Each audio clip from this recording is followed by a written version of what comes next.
মধ্যপ্রাচ্যের যুদ্ধ পরিস্থিতি দিন দিন ঘনীভূত হওয়ায় দুশ্চিন্তায় পড়েছেন দেশের রপ্তানিকারকরা। একদিকে রপ্তানি পরিবহন খরচ বৃদ্ধি, অন্যদিকে জ্বালানি সরবরাহ সংকটে উৎপাদন কমে যাওয়ার আশঙ্কা তাদের। দ্রুত বিকল্প উপায়ে জ্বালানি আমদানি এবং অভ্যন্তরীণ ব্যবস্থা সুসংহত করার পরামর্শ ব্যবসায়ী ও বিশেষজ্ঞদের।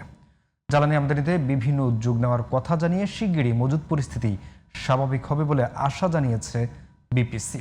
আরও জানাচ্ছেন সাজ্জাদ হোসাইন।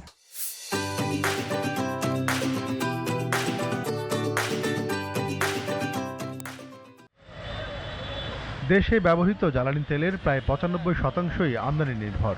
মধ্যপ্রাচ্যে চলমান যুদ্ধ পরিস্থিতি দিন দিন জটিল হওয়ায় দেশের জ্বালানি পরিস্থিতিও অস্থির হয়ে পড়েছে। এখন পর্যন্ত গ্রাহক পর্যায়ে জ্বালানি তেলের সরবরাহ স্বাভাবিক থাকলেও জনমনে ছড়িয়ে পড়েছে আতঙ্ক। হঠাৎ করে অস্বাভাবিকভাবে বেড়েছে জ্বালানি তেলের বিক্রি। গত কয়েকদিন ধরে পাম্পগুলোতে ভিড় করছেন গ্রাহকরা।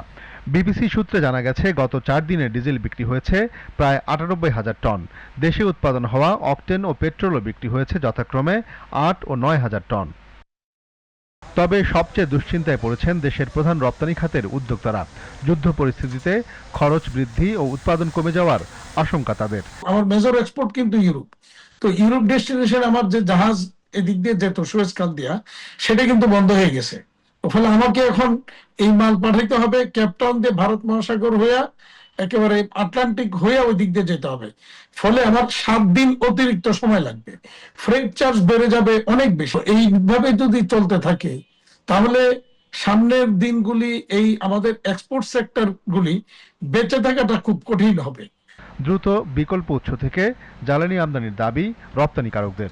অল্টারনেটিভ আমাদের অন্য কোনো ডেস্টিনেশন থেকে আমাদের জ্বালানির সরবরাহটা এখনই কিন্তু এটা নিশ্চিত করতে হবে। প্রয়োজনে যে কোনো ডেস্টিনেশন থেকে আনার ব্যবস্থা করতে হবে জরুরি ভিত্তিতে। ইন্ডাস্ট্রির ক্ষেত্রে সাশ্রয় হওয়ার কোনো সুযোগ নেই। রাস্তা একটাই, আমার উৎপাদন কমিয়ে দিতে হবে, তাতে আমার রপ্তানি কমে যাবে আরো। এমনিতেই তো আমরা টিকে থাকতে পারছি না। এছাড়া নিজস্ব সরবরাহ ব্যবস্থার ত্রুটি দূর করার পরামর্শ দিয়েছেন অর্থনীতিবিদরা। আর অভ্যন্তরীণ অর্থনীতির দিক থেকে আমাদেরকে সতর্ক থাকতে হবে।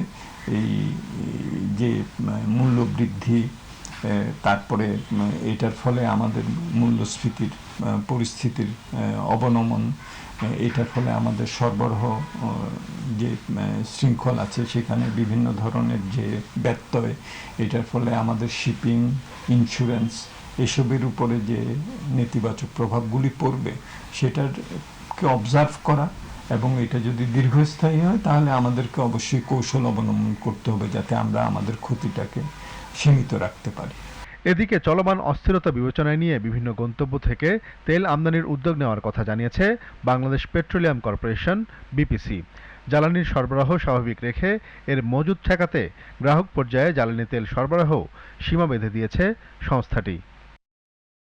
Sajjad Hossain, GTV news, Dhaka.